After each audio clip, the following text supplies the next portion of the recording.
Assalamualaikum warahmatullahi wabarakatuh. Ya Rabbi bil Mustafa balligh maqasidana waghfir lana ma madha ya wasi'al karami. Ya Rabbi bil Mustafa balligh maqasidana waghfir lana ma madha ya wasi'al karami. Wal habibul ladzi turja syafa'atuhu likulli hauli minal ahwali muqtahimi. Ya Rabbi bil Mustafa balligh maqasidana waghfir lana ma madha ya wasi'al karami. Maulaya sholli wa sallim daiman abada alal habibika khairil khalqi kullihim. Ya Rabbi bil Mustafa balligh maqasidana waghfir lana ma madha ya wasi'al karami. Allahumma salli wa sallim wa barik alaihi wa ala alihi. Bismillahirrahmanirrahim. Alhamdulillahilladzi hadana lihada wa ma kunna linahtadiya laula an hadanallah. Asyhadu an la ilaha illallah wahdahu la syarikalah wa asyhadu anna sayyidana wa nabiyyana Muhammadan abduhu wa rasuluh la nabiyya ba'dah. Allahumma salli wa sallim wa barik wa karim ala sayyidina Muhammadin sayyidil anbiya wal mursalin wa ala alihi wa sahbihi ajma'in. Amma ba'du. Hadratal mukarramin, para jamaah Majelis Taklim Masjid Murtadha yang senantiasa dimuliakan Allah Subhanahu wa taala. Wabil khusus kepada Bapak Ketua DKM Masjid Murtadha, Bapak Ustadz Haji Dzulqarnain, dan para kiai, para asatidzah, wabil khusus Bapak Kiai Haji Ahmad Yunus, dan juga para asatidz yang lain, dan seluruh jamaah Majelis Taklim ba'da subuh Masjid Murtadha yang insya Allah yang senantiasa dirahmati Allah Subhanahu wa taala. Pertama dan yang paling utama tentunya kita bersyukur kepada Allah bahwa pada pagi hari ini kita diberikan nikmat yang agung, bisa menjalankan ibadah sholat subuh berjamaah, diberikan kehidupan istiqomah untuk melakukan ibadah kepada Allah Subhanahu wa taala, dan kita melanjutkan dengan taklim, tolabul ilmi atau mencari ilmu. Ini adalah satu nikmat yang agung, yang nilainya sangat tinggi, yang insya Allah ketika kita mendapatkan ilmu dan sekaligus mengamalkannya, maka kita akan diangkat derajatnya oleh Allah Subhanahu wa taala. Hadirin Bapak Ibu jamaah sekalian yang dirahmati Allah Subhanahu wa taala, pada pertemuan majelis kita kali ini masih membahas bentuk-bentuk daripada sholat, karena sholat itu cukup banyak sekali ya Bapak Ibu, bermacam-macam, karena kondisi kita ini ada kalanya sholat kondisinya di rumah, ada kalanya di perjalanan. Nah, untuk kali ini kita akan membahas sholat di mana orang itu kondisinya sedang dalam perjalanan atau disebut dengan musafir. Safaro yusafiru musafirun fahuwa musafirun. Di sini saya ambilkan babnya babu sholatil musafir, saya ambilkan yang lebih rinci lagi dalam kitab At-Taqrirat As-Sadidah fil Masail Al-Mufidah yang dikarang oleh Syekh Hasan bin Ahmad bin Muhammad bin Salim Al-Kaf. Ini adalah kitab yang tidak jauh dengan kitab Fathul Qorib, tetapi uraiannya lebih modern supaya kita lebih mudah di dalam memahaminya. Oleh karena itu kita tawasul dulu kepada beliau mu'alifnya, mudah-mudahan ilmu yang kita kaji menjadikan ilmu yang bermanfaat dan juga bisa tawasul kepada Allah Subhanahu wa taala. Liridho ilah wali syafaati Rasulillah wal hadratin nabiyil mustafa Muhammadin sallallahu alaihi wasallam wa ala alihi wa ashabihi wa azwajihi wa dzurriyyati ajmain. Wa khususan ila hadrati musannifi hadzal kitab Syekh Hasan bin Ahmad bin Muhammad bin Salim Al-Kaf nafallahu bi ulumihi wa bi karamati fid daruni amin. Syai'ulillahi lahum al-Fatihah. A'udzu billahi minasy syaithanir rajim. Bismillahirrahmanirrahim. Alhamdulillahi rabbil alamin arrahmanir rahim maliki yaumiddin iyyaka na'budu wa iyyaka nasta'in ihdinas siratal mustaqim siratal ladzina an'amta 'alaihim ghairil maghdubi 'alaihim waladdallin amin. Bismillahirrahmanirrahim. Bapak Ibu sekalian bisa lihat kitabnya langsung di layar ya, Babu Sholatil Musafiri. Jadi ini judul, kalau kita melihat daripada struktur dalam ilmu nahwu Bapak Ibu, Babu Sholatil Musafiri ini kedudukannya jadi khobar, mubtadanya terbuang. Jadi Babu Sholatil Musafiri ai hadza Babu Sholatil Musafiri. Jadi mubtadanya itu kalimat hadza, kalimat ini, kata petunjuk atau isim isyarah. Karena judul itu sudah maklum, maka mubtadanya dibuang. Kalau diterjemahkan dengan bahasa kita ya Babu Sholatil Musafiri, bab sholat orang yang sedang melakukan perjalanan, orang yang jalan gitu ya Pak ya. Karena kan kita kondisinya ini nggak mesti di rumah terus, kadang-kadang kita pergi dari Jakarta ke Surabaya mungkin ziarah Wali Songo, atau dari Jakarta ke Lampung mungkin kondangan, dari Jakarta ke Kalimantan ya ngapain lagi. Nah itu kan melewati waktu-waktu sholat ya Bapak Ibu. Nah, maka di sini judulnya Babu Sholatil Musafiri ya.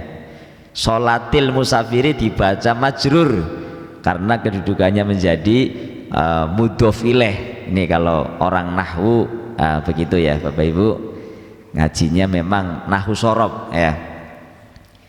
Bismillahirrahmanirrahim. Bab ini menjelaskan sholatnya orang yang sedang musafir atau dalam perjalanan. Berangkat dari sebuah hadis Rasulullah Sallallahu Alaihi Wasallam yang mengatakan qala Sallallahu Alaihi Wasallam. Nah kalau kalimat qala Sallallahu Alaihi Wasallam, kalimat Sallallahu Alaihi Wasallam ini kan cuman gelarnya Nabi ya Bapak Ibu. Kalimat Rasulnya nggak disebutin, itu sudah maklum. Sebab satu-satunya Nabi yang gelarnya Sallallahu Alaihi Wasallam itu cuma Nabi kita Bapak Ibu, Nabi Muhammad. Kalau nabi-nabi yang lain bukan Sallallahu Alaihi Wasallam ya, tapi alaihi salam gitu. Jadi Nabi Adam alaihi salam, Nabi Idris alaihi salam, Nabi Nuh alaihi salam, nabi-nabi selain Muhammad.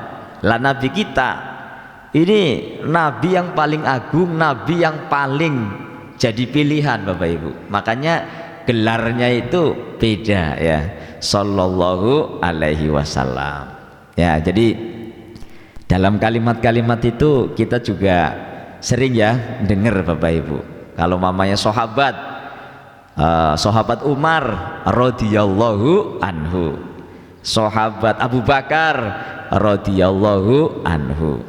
Tapi Siti Khadijah gelarnya Al-Kubro, Khadijatul Kubro gitu ya. Nah, kubro ini maknanya besar, wanita yang besar, wanita yang agung, wanita yang mulia.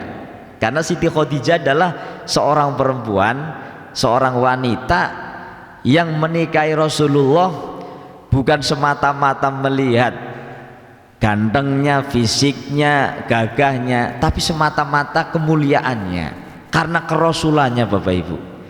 Maka hartanya Siti Khadijah, Bapak Ibu, Siti Khadijah itu pada saat dinikahi oleh Nabi berumur 40 tahun, Rasulullah berumur 25 tahun.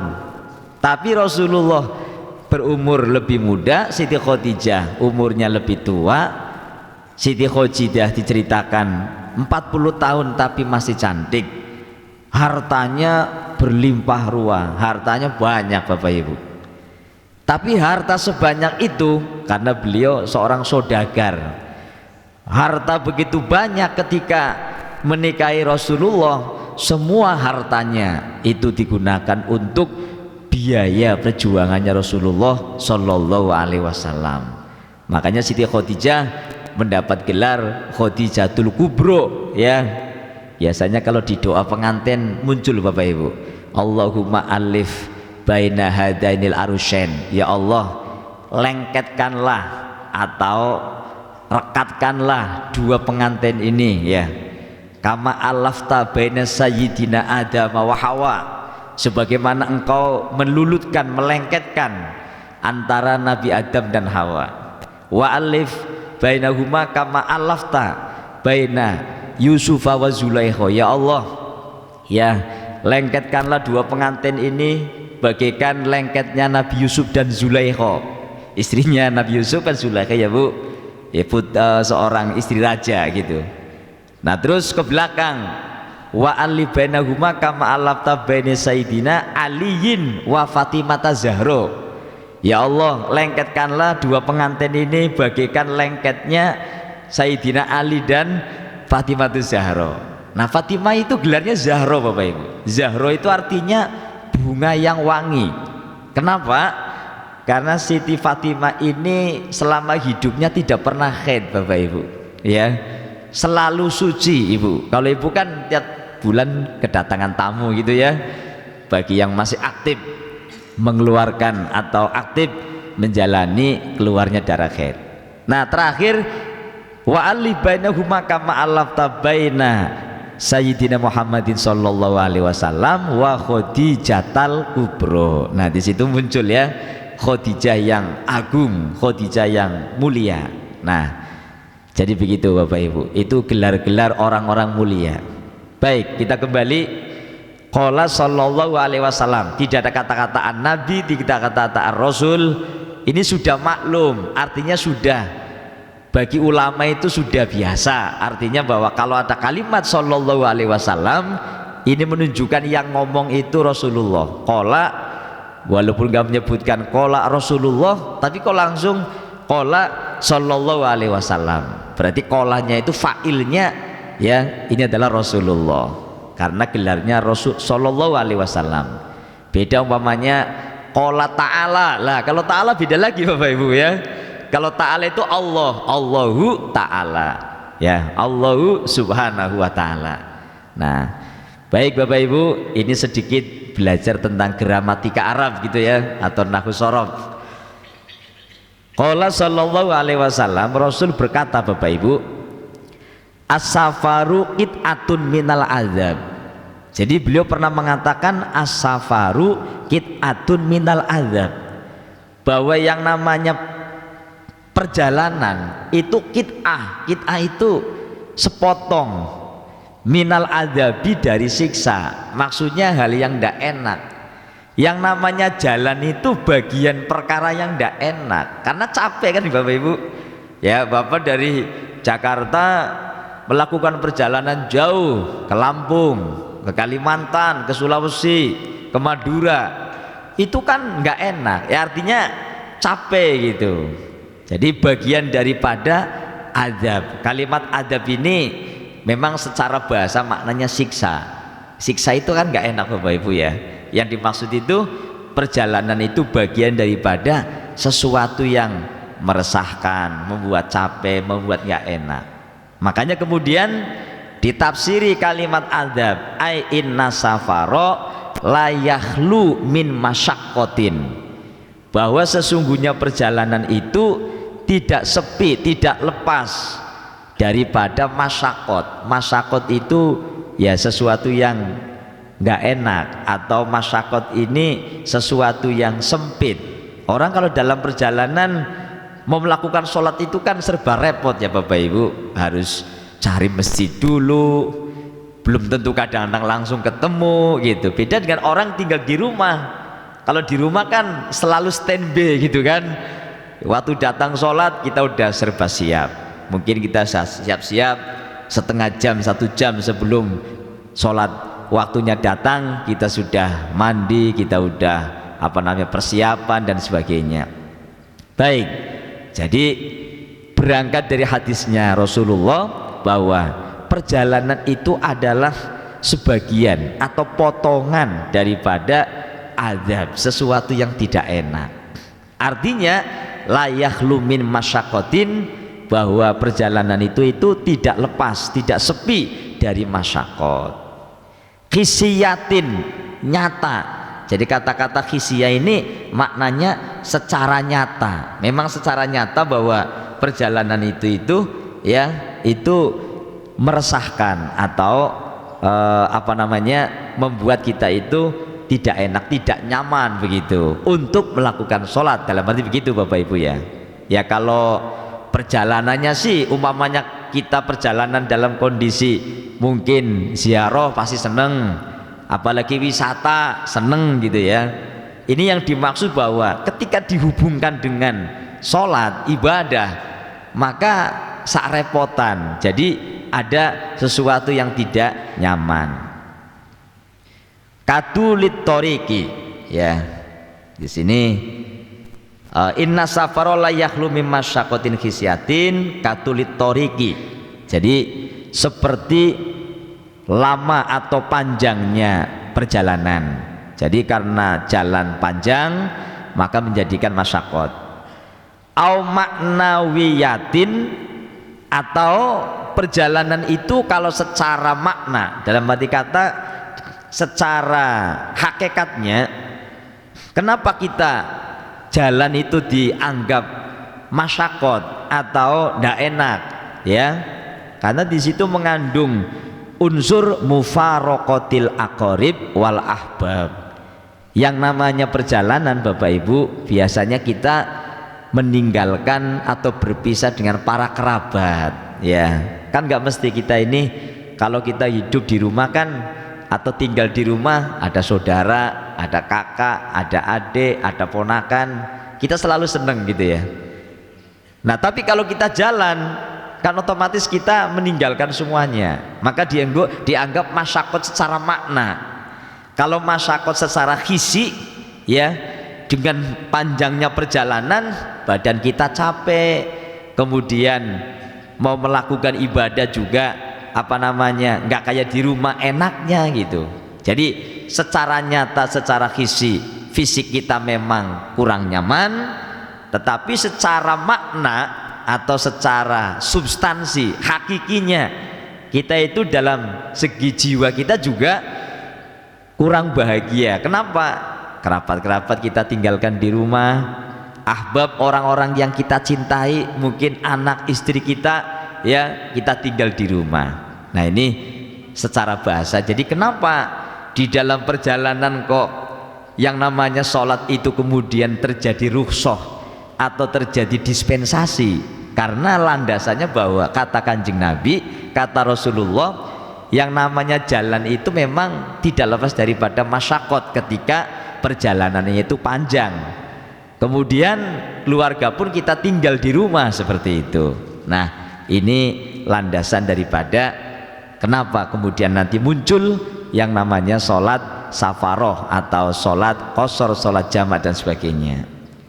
Hadirin Bapak Ibu yang dirahmati Allah Subhanahu wa ta'ala. Selanjutnya ar-rukhasu al-muta'alliqatu bisafari at-tawili.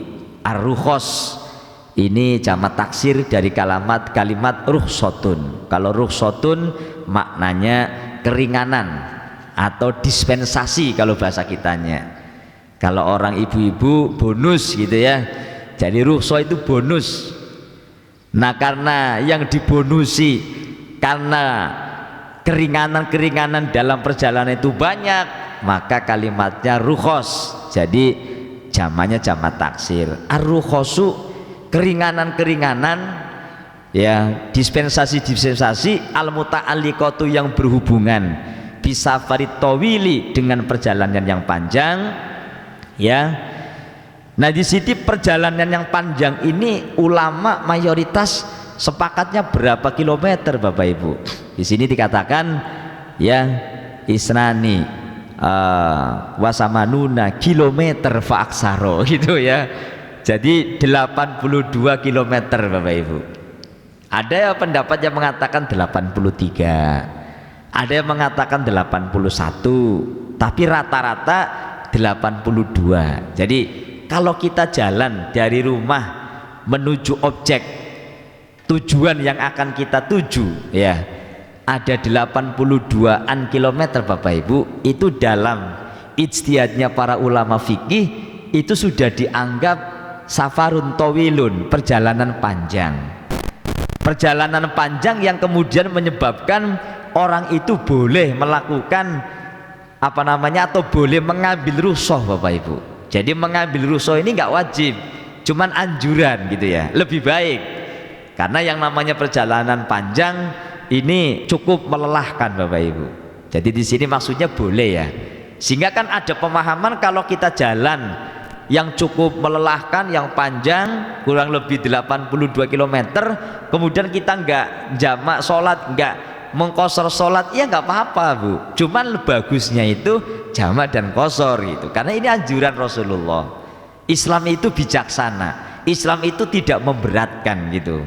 Nah maka di sini ar-rukhasu al-muta'alliqatu bisafari at-tawil, rukhsah-rukhsah atau dispensasi-dispensasi yang berhubungan dengan perjalanan panjang dalam artian 82 km, arbaatun itu ada 4. Jadi ada 4 perkara Bapak Ibu yang dianggap itu sebagai rukhsah karena orang melakukan perjalanan yang panjang yang memenuhi syarat daripada orang melakukan perjalanan panjang.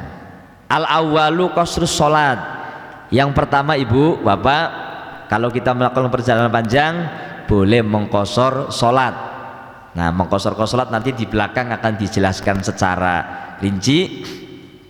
Qashar itu artinya pendek Bapak Ibu, jadi sholatnya tetap pada waktunya, tapi yang namanya mengqashar sholat nanti akan dijelaskan hanya sholat yang jumlahnya ada 4 rakaat. Sholat isya, kemudian sholat duhur, sholat asar. Nah asar yang tadinya 4 rakaat diringkas ya supaya lebih pendek jadi 2, tapi pada waktunya kan gitu Bapak Ibu.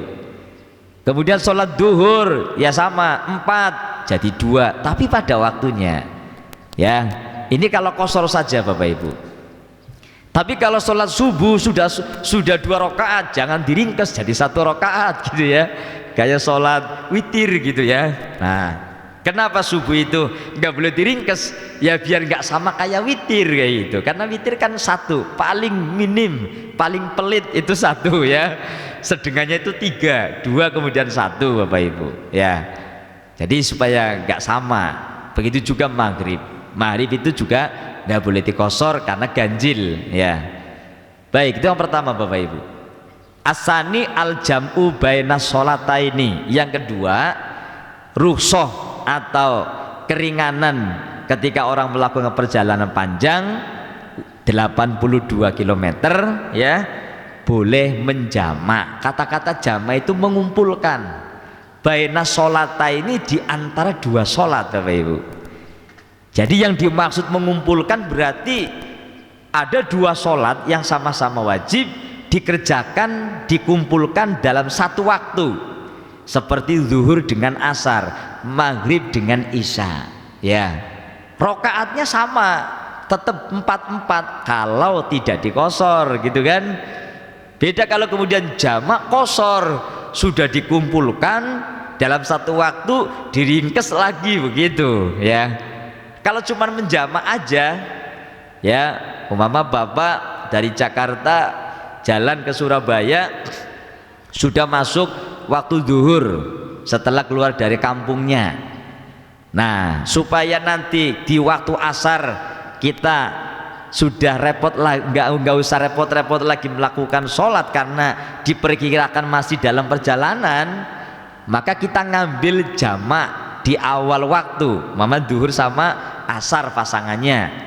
Kalau kita ngambilnya dikumpulkan di dalam waktu duhur, maka kemudian muncul istilah jamak takdim ya Bapak Ibu.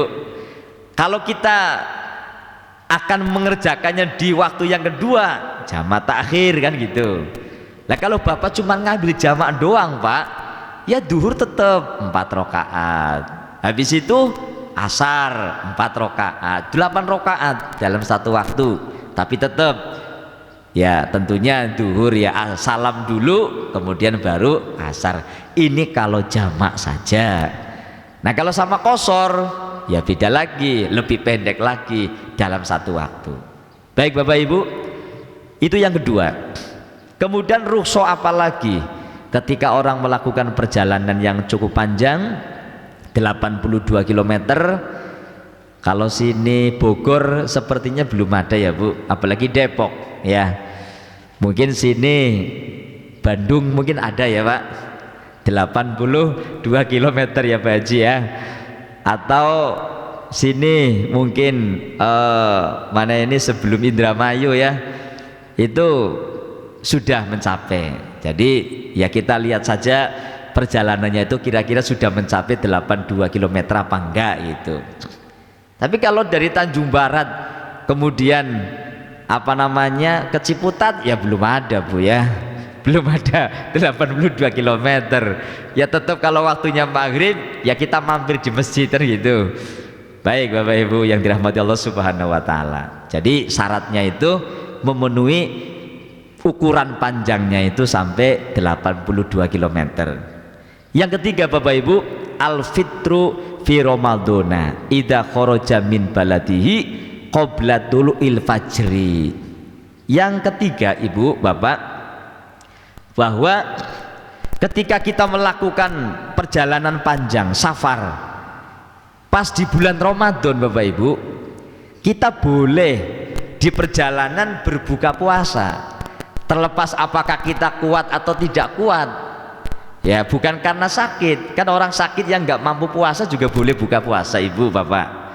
Orang jalan pulang kampung atau mudik gitu ya, di Jakarta kan perantauannya dari mana-mana Bapak Ibu. Kalau lebaran ini sudah mulai hamin 1 minggu ya, sudah pada mudik kayak gitu. Orang mudik boleh di pertengahan jalan buka puasa, tapi ada syaratnya Bu. Ini kalau salah kaprah juga repot. Idza kharaja min baladihi qabla tulu'il fajri. Kalau dia keluar dari daerahnya dia, dari kampungnya dia, itu fajar belum muncul. Lah kalau dari Jakarta mau pulang ke Cirebon, berangkatnya jam 6 pagi, di Indramayu buka puasa ya ndak boleh. Lah kan jam 6 matahari sudah muncul ya Bu ya. Ya kan kita biasa kalau lagi perjalanan panjang kita ngelihat orang-orang mudik ya sudah disediakan minuman, ya mampir di masjid-masjid, mampir di tempat-tempat pada buka puasa gitu ya. Ternyata di sini al-fitru fi ramadhana boleh buka puasa dengan catatan idza kharaja min baladihi qabla tulu'il fajri. Ketika dia keluar dari desanya, dari kampungnya, itu sebelum terbit fajar. Lah fajar kan tadi pagi jam 4 gitu ya Bapak Ibu. Lah jadi kalau umpamanya berangkatnya jam 7 posisinya puasa, ya lanjutin saja puasanya. Yang dapat rukhsah itu bukan puasanya tapi sholatnya gitu. Nah kecuali dari Tanjung Barat kita mau ke Lampung, kondisinya Ramadan, dari rumah jam 3 pagi kita udah jalan, baru nanti di perjalanan boleh buka puasa. Boleh kalau kuat Pak Ustadz ya lanjut, kalau kuat nggak harus buka puasa ya Pak Ibu. Namanya rukhsah. Rukhsah itu kan keringanan, boleh diambil boleh enggak, cuman memang anjurannya itu diambil untuk meringankan ya umat manusia supaya ibadahnya itu lebih merasa nyaman seperti itu. Nah itu yang ketiga Bapak Ibu. Yang keempat, mashul khufaini salasata ayamin bilayalihina. Yang keempat adalah mengusap muzah atau khufain. Khufain ini sepatu kulit, dan rata-rata yang pakai ini orang Timur Tengah, orang Arab. Di Indonesia itu kayaknya langka, nggak ada Bapak Ibu. Jadi selama 4 hari orang melakukan perjalanan Bapak Ibu ya, itu ketika dia posisinya memakai khufain, sepatu kulit, dan sebelum memakai sepatu kulit sudah wudhu, maka ketika dia batal pada saat wudhu nggak perlu sepatu kulitnya dilepas, cukup diusap pakai air wudhu gitu. Ini bagi yang pakai sepatu kulit Bapak Ibu. Ini babnya bab khufain. Jadi khuf ya, jadi sepatu kulitnya itu bentuknya kayak kaos kaki Bapak Ibu, tipis ya, tapi aman, ndak boleh bolong. Nah ini biasanya di Arab sana. Kalau di Indonesia ini kalau pakai itu ya repot gitu ya.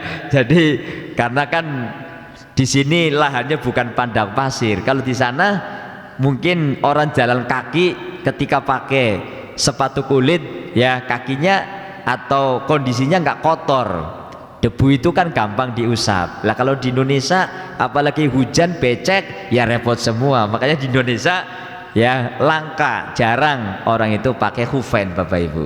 Nah ini bagi mereka yang pakai khufain sepatu kulit, ketika dia melakukan perjalanan panjang, selama dalam perjalanan itu dikasih dispensasi selama 3 hari 3 malam boleh pakai khufain.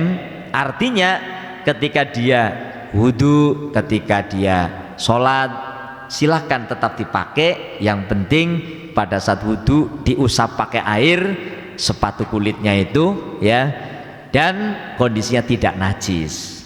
Baik Bapak Ibu, inilah rukhsah-rukhsah, dispensasi-dispensasi orang ketika melakukan perjalanan jauh. Selanjutnya Bapak Ibu, ar-rukhasu al-mustarikatu baina safari at-tawili wal qasiri sab'atun. Sekarang rukhsah yang mustarikah, atau istilah kata al-mustarikah ini yang bekerja sama, atau artinya mustarikah ini bersekutu antara perjalanan panjang dan pendek ya. Pendek juga termasuk mendapatkan rukhsah. Nah ini ada 7 Bapak Ibu.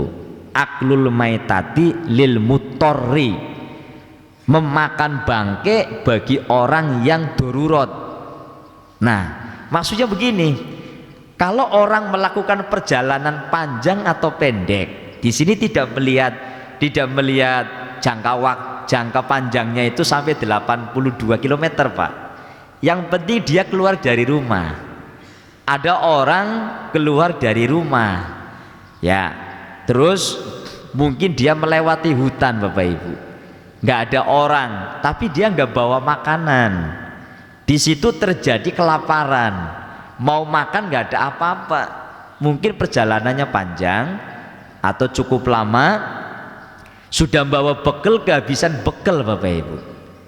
Nah daripada dia nggak makan Bu, Pak, itu kan mati gitu. Kalau nggak makan, umumnya orang kan kalau nggak makan lama umpamanya ya Bu, Pak, itu kan mati. Sedangkan kehidupan itu harus dijaga ya.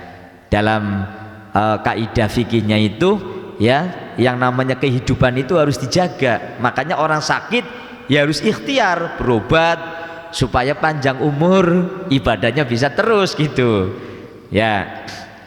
Nah sekarang ada orang melakukan perjalanan panjang atau pendek, tapi di perjalanan dia mengalami yang namanya darurat, nggak ada makanan sama sekali ya, mau makan daun-daunan terus ya, perutnya kembung, beraknya mencret umpamanya Bapak Ibu. Nah di situ seketemunya, walaupun hewan yang dimakan itu katanya haram boleh dimakan. Ini disebabkan dia pergi jauh, perjalanan panjang atau pendek, yang penting dia itu tidak menemukan makanan yang bisa dimakan, dalam arti makanan halal. Nah, aklul maitati, memakan bangke, lil mutorri, bagi orang yang darurat, orang yang terpaksa, Bapak Ibu ya. Nah, biasanya kalau saat ini kalau kita ngelihat di dunia tentara, Bapak Ibu ya, mungkin ada di antara kita anak kita jadi tentara, jadi TNI. TNI itu biasanya kalau masa pendidikan itu biasa dibuang di tempat yang jauh, Bapak Ibu ya, di alas atau di hutan begitu. Dari rumahnya atau dari standnya itu masih bawa makanan, tapi di sana berbulan-bulan mau makan apa gitu ya. Nah, itu boleh. Jadi kalau kita mungkin nggak ngalamin, tapi orang lain yang kehidupannya berbeda bisa juga ngalamin, Bapak Ibu. Nah, karena darurat maka boleh makan makanan, ya maaf, contoh daging celeng, daging babi, daging anjing sekalipun umpamanya, karena kan darurat ya, nggak ada makanan lain gitu. Baik. Yang kedua, at-tanafulu al-rohilati. Yang ketiga adalah melakukan sholat sunnah bagi orang dalam perjalanan. Jadi kalau kita lagi jalan, Bapak Ibu, kendaraan, boleh kita melakukan yang namanya sholat sunnah sambil jalan. Nah, sholatnya ini kita lihat dulu, kira-kira kendaraannya itu melaju kepada arah kiblat, kita sholat.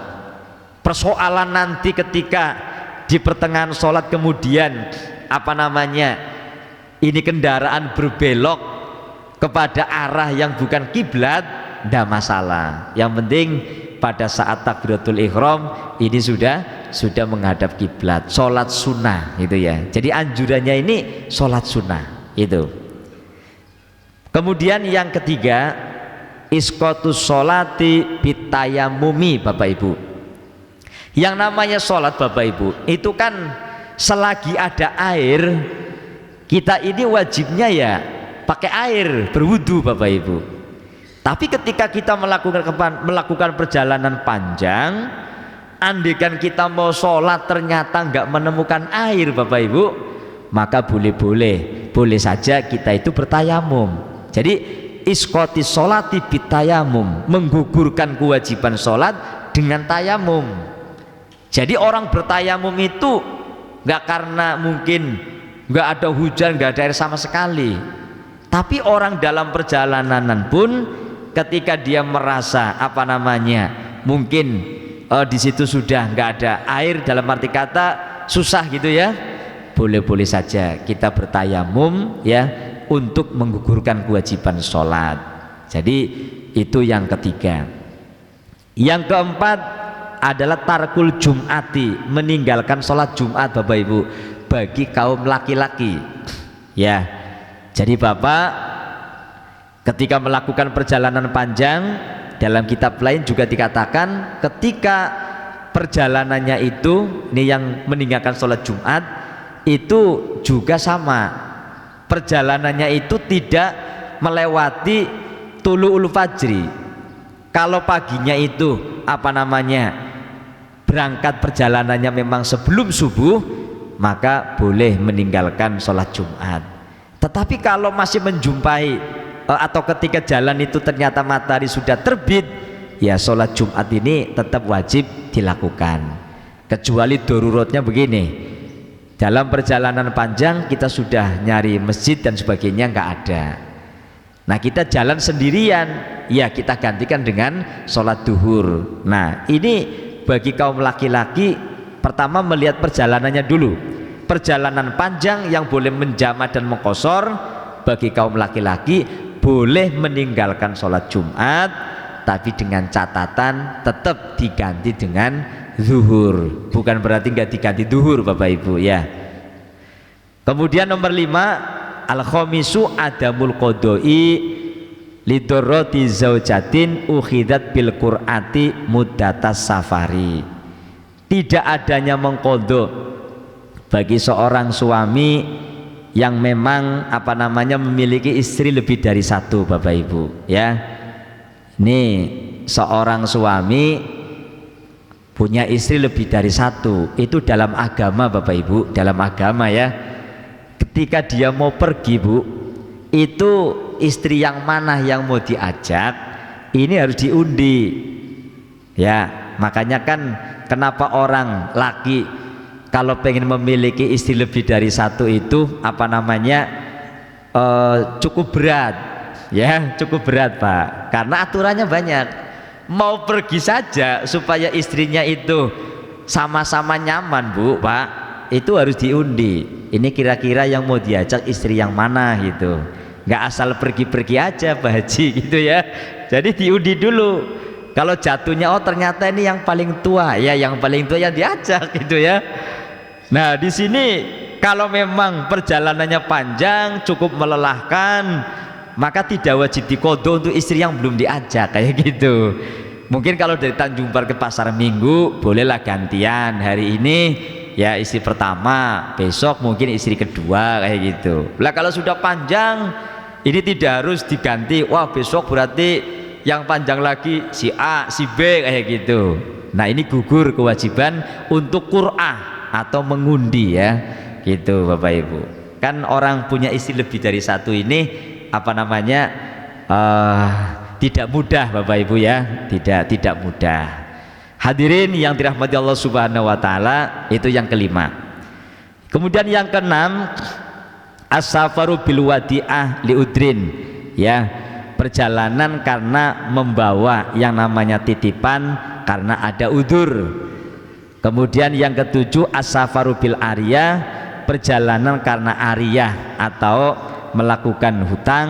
Jadi untuk perjalanan yang karena kita membawa amanat, membawa titipan orang lain ya, ketika ada udzur ya, maka boleh-boleh saja kita maksudnya as-safaru bil wadi ali udrin ini, umpamanya titipan itu belum saatnya kita kembalikan karena kita mungkin ada udzur perjalanan panjang, maka kewajiban mengembalikan itu menjadi gugur sesuai dengan kondisi orangnya.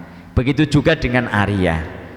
Akhrajal Bukhari wa Muslimun an hadisi Abi Hurairah radhiyallahu anhu. Itulah 7 macam Bapak Ibu yang terkait dengan rukhsah-rukhsah, keringanan-keringanan yang berhubungan dengan perjalanan panjang. Bapak Ibu yang dirahmati Allah Subhanahu wa taala, sekarang kita masuk dalam hukum. Kalau tadi bentuk-bentuk keringanan, kemudian makna. Ahkamus safari khamsatun. Hukum-hukum perjalanan itu ada 5 Bapak Ibu. Jadi kalau kita meninjau perjalanannya Bapak Ibu, jadi di sini kita belum membahas teknis bagaimana sholat qashar, bagaimana sholat jamaah Bapak Ibu, tapi kita dikasih wawasan dulu tentang makna perjalanan, rukhsah perjalanan, hukum-hukum perjalanan. Jadi wawasan kita biar lebih luas. Jadi kita menghukumi sesuatu nggak saklek, kita menghukumi sesuatu nggak langsung harus begini begitu, ini haram, ini nggak boleh, ngeliat dulu gitu ya. Jadi ulama itu dalam menghukumi sesuatu ada banyak pertimbangan, ada banyak hal-hal yang perlu dipikirkan. Itulah yang disebut dengan ijtihad Bapak Ibu ya. Nah kita kan pengikut ulama, maka kita ngikutin, belajar bagaimana sih ulama itu di dalam membahas tentang hukum ya, kronologinya seperti apa. Ahkamus safari khamsatun, hukum-hukum perjalanan itu ada 5 Bapak Ibu. Al-awwalu wajibun, yang pertama wajib. Ada perjalanan yang hukumnya wajib Bapak Ibu. Apa contohnya? Kasafari, seperti perjalanan li isqati fardil haji wal umroti, karena menggugurkan kewajiban ibadah haji dan ibadah umroh. Kalau kita ya sudah punya harta yang cukup untuk berangkat haji, perjalanannya aman, tidak ada perang, kondisi fisik kita juga nggak sakit, kondisinya sehat ya, maka kita wajib melakukan atau menunaikan ibadah haji dan umroh. Ini haji dan umroh satu paket ya. Kalau umrohnya doang sunnah Bapak Ibu. Ya kan ketika orang melakukan ibadah haji Bapak Ibu itu sudah barang tentu di sana melakukan umroh. Tapi sekarang kenapa banyak orang umroh dulu? Karena antriannya lama gitu ya, berbelas-belas tahun gitu. Jadi makanya orang, wah daripada kita nggak tahu nih umurnya sampai apa enggak, lumayanlah haji kecil-kecilan gitu ya, umroh. Nah jadi umroh itu bukan haji, haji ya haji, umroh ya umroh gitu. Karena ada bedanya. Kalau haji itu kan rukunnya ya Bapak Ibu, ada niat, ada ikhram, ada tawaf, ada sa'i, kemudian ada wukuf di Arafah, habis itu mencukur rambut 6. Tapi kalau umroh niat, kemudian ikhram, kemudian tawaf, sa'i, halkun, cukur, sudah tidak ada wukuf di Arafah. Karena wukuf Arafah itu terjadinya hanya pada bulan Dzulhijjah ya, dan haji itu bulannya tertentu ya, dimulai dari bulan Dzulqa'dah, Dzulhijjah, berangkatnya di bulan Syawal juga boleh. Tapi kalau umroh kapan saja, bebas waktunya. Yang namanya umroh itu bebas, maka umroh itu hukumnya sunnah, yang wajib itu hajinya ya. Tapi kalau orang sudah haji, sudah barang tentu umroh menjadi keharusan.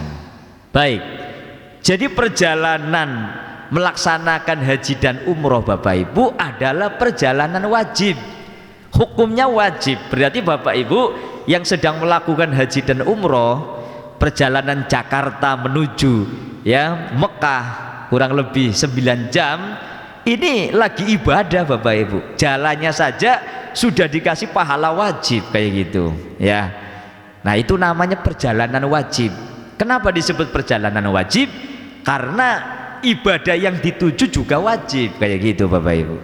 Maka disebut kasafari li isqati fardil haji wal umroh, seperti perjalanan untuk menggugurkan kewajiban haji dan umroh, itu hukumnya wajib. Nah kalau sudah waktunya haji ya, harta ada cukup, kemudian badan sehat ya, kemudian utang sudah tidak punya gitu ya, terus perjalanan aman, lagi nggak ada perang, maka wajib daftar. Soal berangkatnya kapan atau tidak itu urusan pemerintah yang ngasih kebijakan, yang penting kita daftar. Berarti kita sudah punya gerakan, tindakan untuk melakukan kewajiban, kan gitu Bapak Ibu ya. Jadi kalau kita sudah punya harta cukup, sudah punya apa namanya fisik sudah kuat atau enggak sakit ya, aman perjalanan, daftar saja. Nah siapa tahu antriannya 15 tahun, tiba-tiba ada yang mundur, ibu bapak bisa menggantikan. Oh berarti Allah sudah menakdirkan dia orang sudah saatnya berangkat gitu Bapak Ibu. Nah baik, ini yang pertama Bu. Jadi perjalanan wajib, contohnya perjalanan sedang akan melakukan ibadah haji dan umroh. Wa talabil ilmi al wajib Bapak Ibu, dan perjalanan di dalam menuntut ilmu yang wajib. Nah jadi begini contohnya Bu Pak, ketika kita ilmu yang wajib apa sih Bapak Ibu? Ilmu yang wajib dipelajari ya begini, kita kan sudah ngaku jadi orang Islam. Orang masuk Islam ada dua macam Bapak Ibu. Kalau Islamnya kita rata-rata kan Islam turunan, orang tua kita Islam, maka kita lahir ya hukumnya dalam kondisi muslim, sudah Islam. Tidak perlu nak sini kamu baca syahadat buat masuk Islam, tidak perlu. Jadi Islamnya kita ini sudah turunan, karena orang tua kita Islam maka lahirlah anak hukumnya muslim, hukumnya Islam. Beda dengan non muslim, orang yang agamanya bukan Islam, agama apapun ya, maka ketika melahirkan anak, memang anak itu fitrah suci, tapi statusnya belum muslim. Ketika mau Islam ikrar dulu, karena kan lahir bukan dari orang yang statusnya muslim, baca syahadat dulu, kemudian disebut dengan mu'alaf ya Bapak Ibu ya.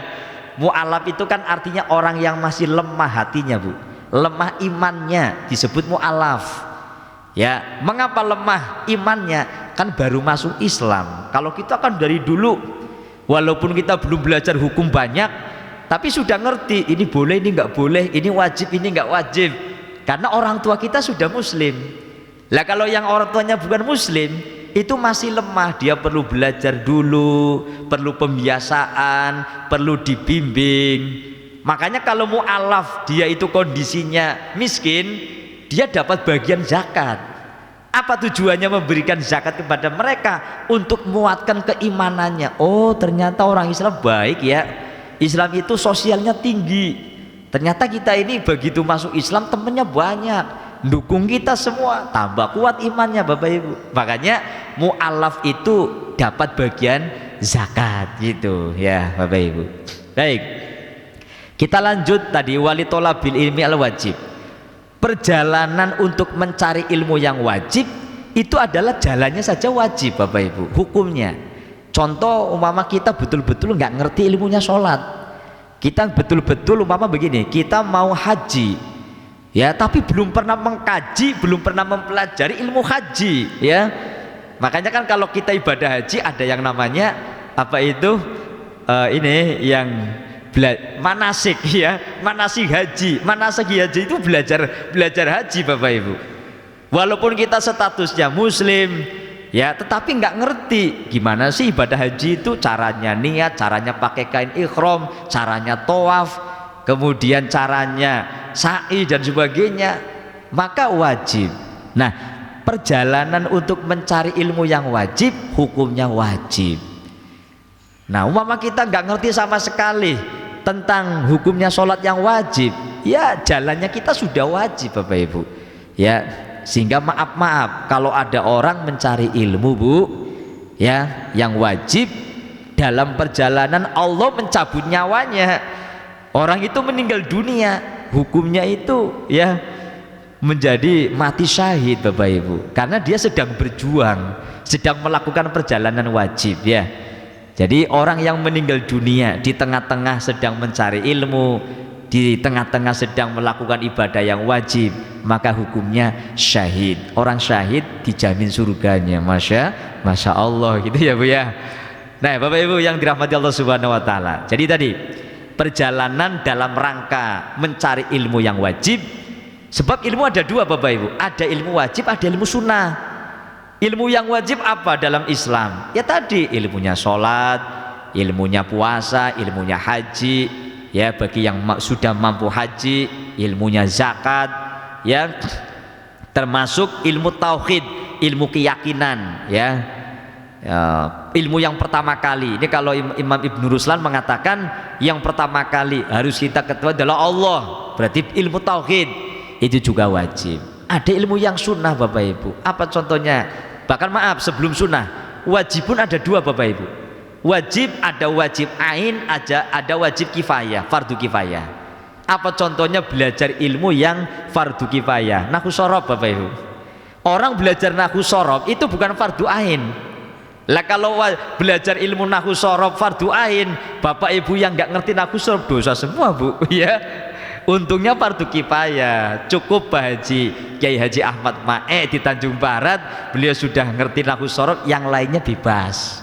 Kenapa? Karena yang baca kalau baca kitab baru kan, kita ini harus ngerti ya artinya nahwu shorob. Jadi kalau belajar nahwu shorob itu apa namanya tadi, hukumnya fardu kifayah ya. Ketika di kampung itu sudah ada yang belajar, maka yang lain sudah bebas dari kewajiban.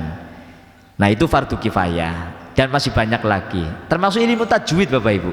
Belajar ilmu tajwid itu fardu kifayah bagi yang tidak membaca Quran. Tapi kalau sudah baca Quran ya fardu ain Bapak Ibu ya, karena baca Quran harus ditajwid menggunakan ilmu tajwid. Nah itu masih hukum wajib. Nah yang kedua, ada ilmu yang sunnah Bapak Ibu. Apa contoh ilmu sunnah? Ya ilmu-ilmu sekarang kan banyak Bapak Ibu, apalagi ilmu umum gitu ya. Ada ilmu sosiologi, ada ilmu matematika, ilmu kedokteran, ilmu apalagi, itu ilmu-ilmu sunnah. Tapi bukan berarti diremehkan. Artinya sunnah itu ilmu yang mendukung kepada ilmu agama. Jadi umpama bapak ibu tidak mendalami pasti betul ya tentang ilmu alam umpamanya atau ilmu sosial, nggak dosa, karena bapak ibu masih hidup kemudian mendapat ridho Allah karena bapak ibu sudah melakukan ibadah dan sudah ngerti tata caranya. Kan bahasanya kalau ilmu sunnah itu ilmu-ilmu umum kan sambil jalan saja, artinya masih bisa. Kemudian begini, tidak harus ada sanadnya gitu ya. Kalau ilmu agama kan harus ada sanadnya. Kamu belajar ini dari ustadz siapa, dari kiai siapa. Kiai ini harus ada kiainya lagi, sanad bu.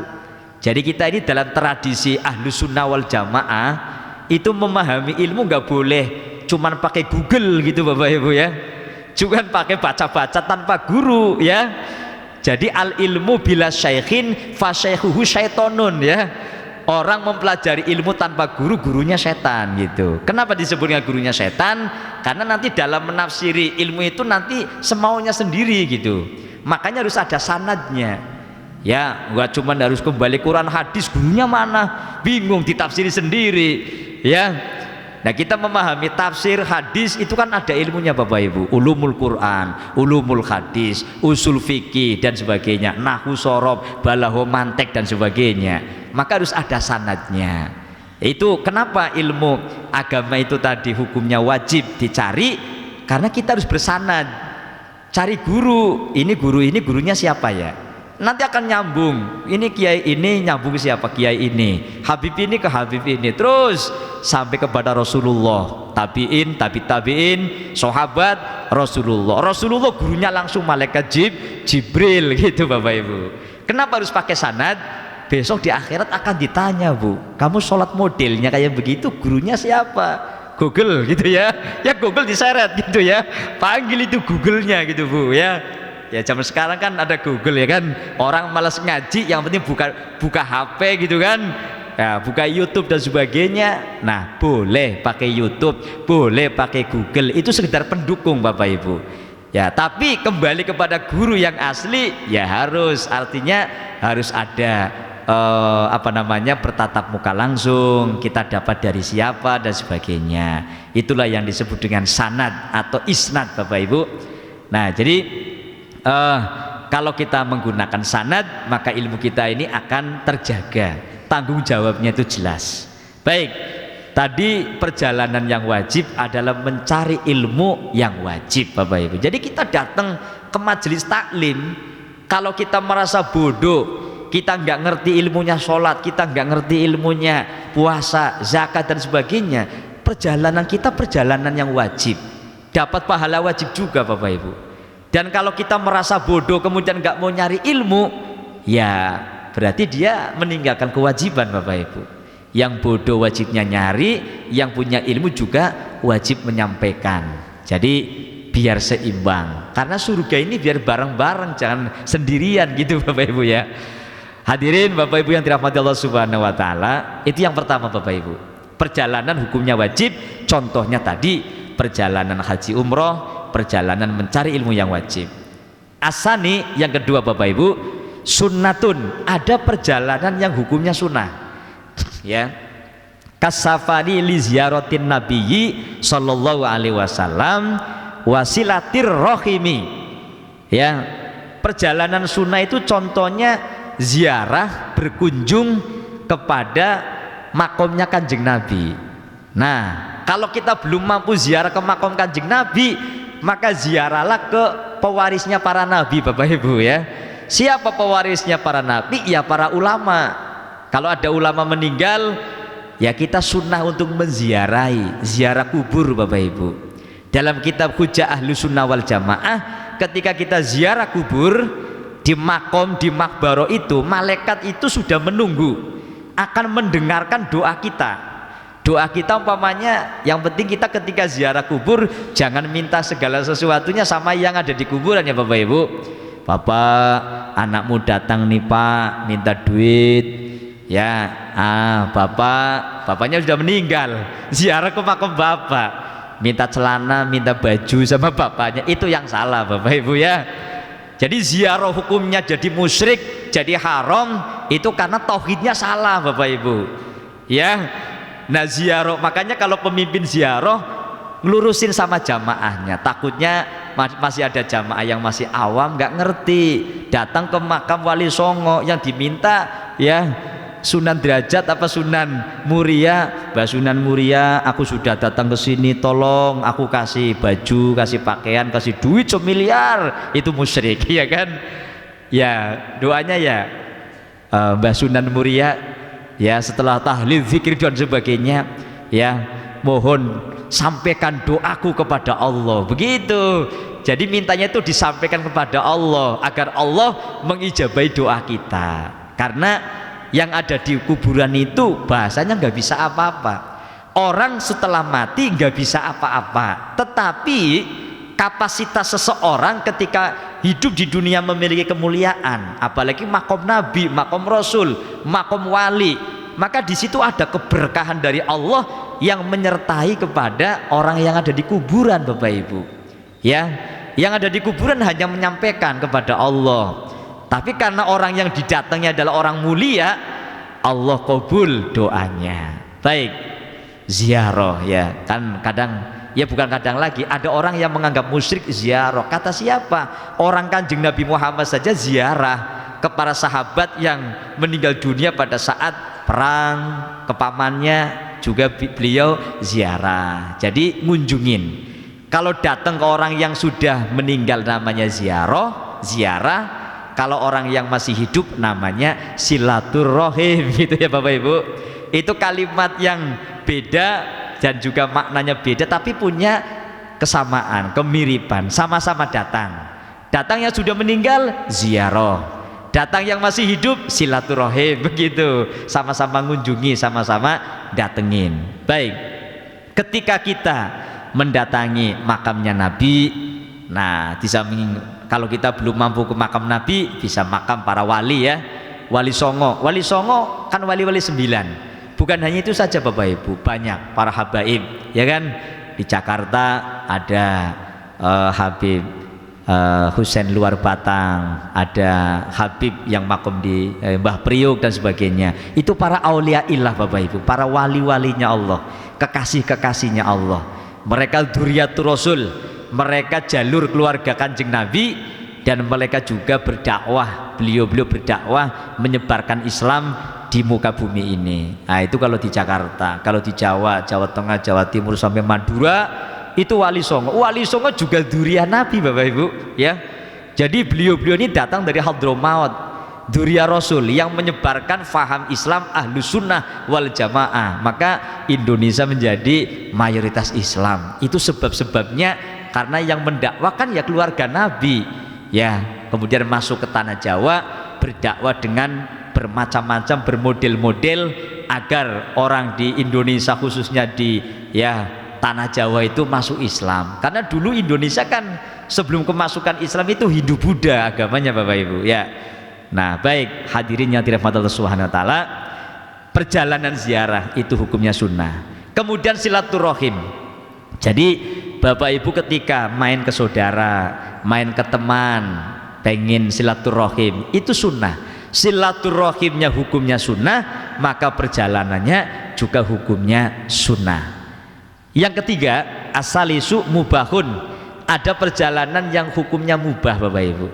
Secara bahasa itu mubah itu ya dilakukan boleh, nggak dilakukan ya boleh. Tapi barang mubah Bapak Ibu bisa menjadi wajib, bisa menjadi sunnah, bisa menjadi makruh, bisa menjadi haram kayak gitu. Nah kita ambil contoh yang sederhana, kasafari litijaroti, seperti perjalanan dagang. Kita Bapak Ibu keluar dari rumah mau dagang, mau jualan. Jualan itu hukumnya mubah, jualannya doang, murni jualannya saja. Maka perjalanan bisnis bukan perjalanan yang haram, bukan perjalanan yang wajib, tapi perjalanan mubah. Tapi perjalanan mubah ini bagi orang yang dagang, yang bisnis, yang lagi usaha, bisa warnanya berubah menjadi wajib kalau dagangnya diniati mencari nafkah, kan gitu Bapak Ibu ya. Nah Bapak Ibu punya status pedagang, kan otomatis kita lagi dagang nyari penghasilan untuk memenuhi kewajiban nafkah keluarga. memperjuangkan anak istri supaya makan cukup, ibadah enak, pendidikan cukup dan sebagainya. Maka dari mubah ini ketika niatnya berubah menjadi saya jalan, saya berangkat, mau ibadah, mau nyari nafkah, wasilahnya berdagang, maka perjalanannya menjadi perjalanan wajib Bapak Ibu. Makanya kan innamal a'malu binniyat ya Bapak Ibu. Perilaku kita, jalan kita kemana saja tergantung niatnya. Ya, segala sesuatu itu bisa dinilaikan ibadah, pahala kalau niatnya benar Bapak Ibu. Lah kalau kita ngelancong, kalau kita main ke tempat teman, ke tempat saudara dan sebagainya, tidak ada niat silaturahim, ya cuman main aja, ya nggak ada pahalanya. Diniati silaturahim. Pariwisata, kita wisata ya di gunung, di tempat-tempat yang indah, apakah ada pahalanya? Kalau nggak diniati ya ibadah, nggak dapat ibadah, nggak dapat pahala Bapak Ibu. Kita niatnya begini ya, kita akhir tahun mungkin habis arisan rame-rame ngelancong atau mungkin ya perjalanan pariwisata, tapi niatnya pertama dengan kawan-kawan banyak bareng, niat silaturahim, bisa ketemu teman-teman. Yang kedua, begitu sampai lokasi Bapak Ibu, kita niat, saya niat ibadah, ingin bertafakur ya, ingin melihat keindahan alam Allah ya. Akhirnya ketika kita melihat gunung, pepohonan yang indah, alam yang begitu bagus, kita akhirnya takjub dengan Allah. Ya Allah, betapa hebatnya Engkau menciptakan gunung yang begitu tinggi, menciptakan langit yang begitu luas tanpa ada tiangnya tapi nggak ambruk begitu ya. Itu dapat pahala Bapak Ibu. Tafakur, mengagungkan alamnya Allah, itu jadi ibadah Bapak Ibu ya. Makanya innamal a'malu binniyat. Tapi jangan begini, kita nggak punya makanan, ada pentil orang diambil, niat ibadah nggak boleh Bu ya. Kalau sudah haram ya nggak bisa diniati ibadah, kecuali darurat, kan beda lagi tadi kan. Makan bangke darurat, nggak ada apa-apa supaya nggak mati, nah itu kan beda lagi dalam kondisi darurat. Baik Bapak Ibu, itu perjalanan yang mubah, contohnya perjalanan dagang. Yang nomor 4, makruhun. Ar-rabi'u makruhun. Makruh, ada orang berjalan hukumnya makruh Bu. Kasafari, seperti perjalanan, litijaroti, karena dagang, fi akfanil mauta awil lahwi awil laib ghairil muharrami. Jadi perjalanan karena di akfanil mauta ya. Akfan ini berangkat dari kata-kata kain kafan gitu ya. Mauta ini orang-orang yang mati ini ya. Ini maaf, kalimat ini saya tinggal dulu Bapak Ibu, nanti pertemuan akan datang saya ulas. Awil lahwi atau perjalanan bersenang-senang, awil laibi ghairil muharram. Berarti ini tadi contohnya, kita melakukan perjalanan jauh ya, bersenang-senang ya, tadi pariwisata Bapak Ibu ya, cuman senang-senang saja atau mencari apa itu semacam euforia saja. Di situ tidak ada niat ibadah ya. Maka kalau kita tidak mengalihkan niat ya, maka hukumnya makruh. Karena kalau yang namanya bereforia, bersenang-senang, itu menjadikan orang itu lama-lama lupa dengan Allah, lupa dengan apa namanya sholat. Makanya supaya perjalanan kita yang tadi mengandung unsur lahun, lahun ini apa namanya bersantai-santai, bersukaria ya, laib maknanya apa itu bersenang-senang, bermain-main gitu ya. Contohnya tadilah pariwisata atau mungkin rekreasi gitu ya. Nah ini perjalanan-perjalanan yang makruh. Nah supaya tidak makruh, niatnya dirubah Bapak Ibu ya, niatnya dirubah supaya bisa mendapatkan pahala. Jadi perjalanan kita ini tidak sia-sia ya.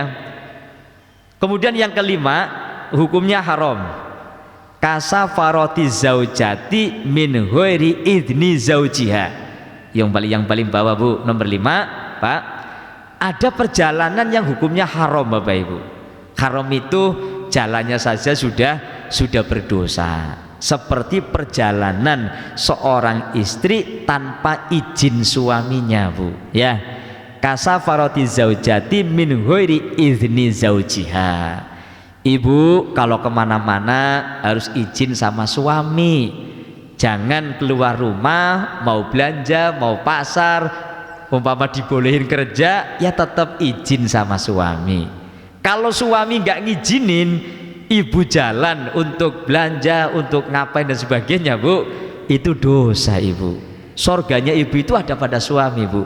Asal ibu sudah taat sama suami, sholat 5 waktu sudah, puasa Ramadan iya, ya taat, Bu, melayani suami, insya Allah itu sudah dijamin surganya. Makanya Nabi mengatakan ayyumam ro'atin, ya, matas wa zaujuha rodin dakholatil jannah.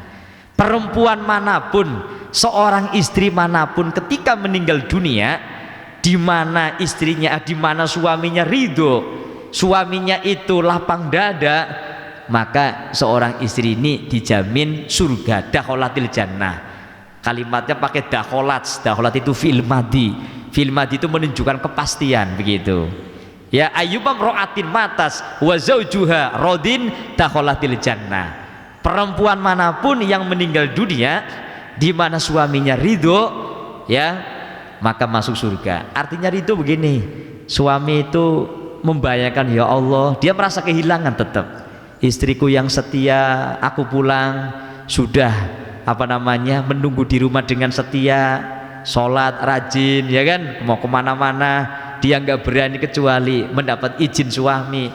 Akhirnya suami seneng, suami ridho. Ketika umpama istri meninggal duluan, suaminya ridho, Bu, ya, itu jaminannya adalah masuk surga. Jadi surganya istri itu gampang, Bu, yang penting taat sama suami, ya, Bu. Jadi kemana-mana harus izin. Lah kalau ibu melenceng dari aturan itu, perjalanannya saja sudah haram. Jadi kasafari zaujati min ghairi idni zaujiha, perjalanannya seorang istri tanpa izin suami itu sudah haram, Bapak Ibu, ya.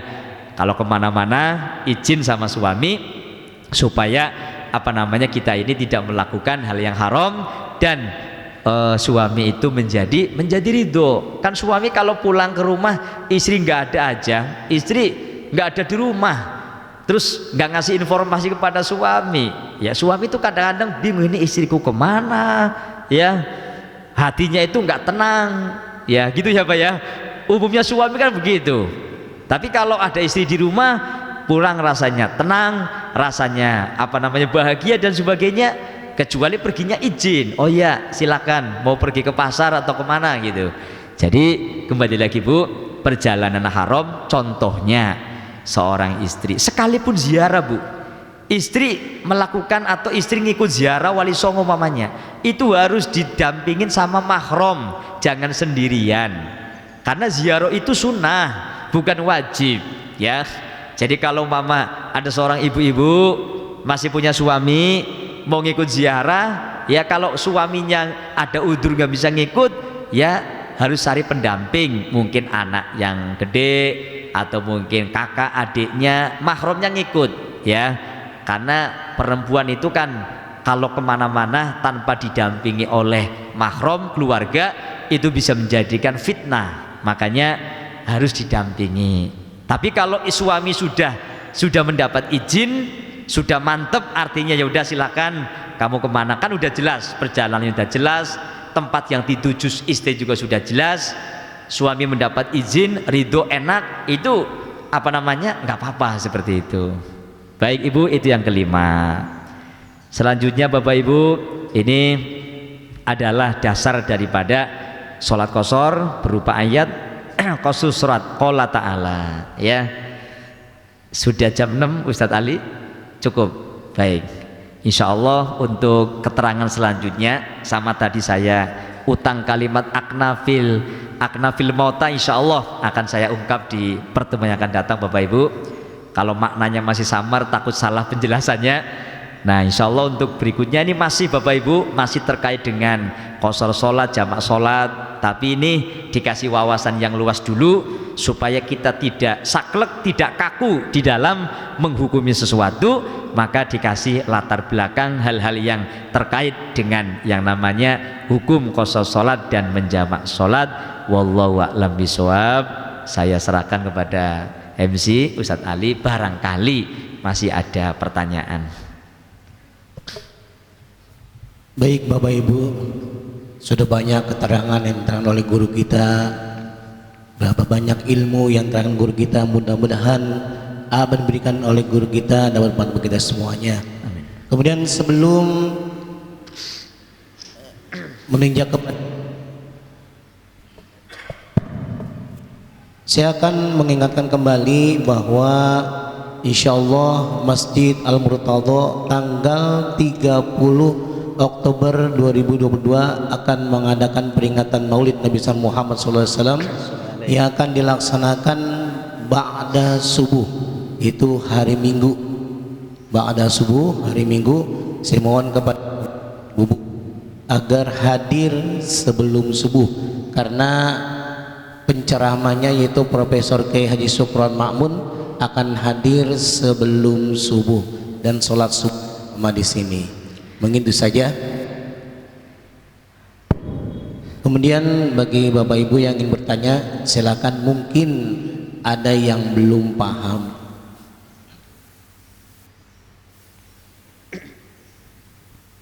Enggak ada. Alhamdulillah Pak Kiai. Alhamdulillah Ustaz ya. Iya. Iya. Bagi Bapak Ibu yang ingin memberikan sumbangsinya untuk acara peringatan Maulid, bisa langsung menghubungi panitia yaitu Ustadz Nur Huda, Ustadz Asep, Saudara Lutfi dan Saudara Putra.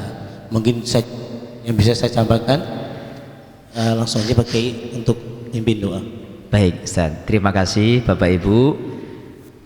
Setelah kita membahas tentang materi fikih tadi terkait dengan perjalanan yang menyebabkan qasar dan jamak salat, insyaallah ini masih banyak keterangannya. Dan bila mana masih ada kekurangan keterangan dari saya atau yang belum sempat diulas, insya Allah pada pertemuan akan datang, mari kita berdoa bersama-sama. Semoga pertemuan atau mujalazah pada pagi hari ini dengan membahas ilmu-ilmunya Allah Subhanahu wa Ta'ala bisa menjadikan keberkahan untuk kita semuanya. Kita semuanya Allah jadikan hamba-hamba yang soleh dan solihah, mendapat keberkahan bagi hidup di dunia selamat sampai akhirat. Amin amin ya rabbal alamin. Al-Fatihah. A'udzu billahi minasyaitonir rajim. Bismillahirrahmanirrahim. Alhamdulillahi rabbil alamin. Arrahmanir rahim. Maliki yaumiddin. Iyyaka na'budu wa iyyaka nasta'in. Ihdinas siratal mustaqim. Siratal ladzina an'amta 'alaihim ghairil maghdubi 'alaihim waladdallin. Amin. Wa'fu anna ya karim. Wa'fu anna ya rahim. Irhamna birahmatikal wasi'ah. Allahumma bihaqqil fatihah wa bisirril fatihah wa bi karamatil fatihah wa bi mu'jizatil fatihah. Allahumma barik lana fi ta'limina wa barik lana li ulumina wa barik lana li majlisina, barik lana li dzurriyyatina, barik lana li ilmina bi rahmatika ya arhamar rahimin. Da'wahum bi subhanakallahumma wa tahiyyatuhum fiha salam wa akhiru da'wahum anil hamdulillahi rabbil alamin. Qabul. Wallahul muwaffiq ila aqwamit thoriq. Wassalamualaikum warahmatullahi wabarakatuh.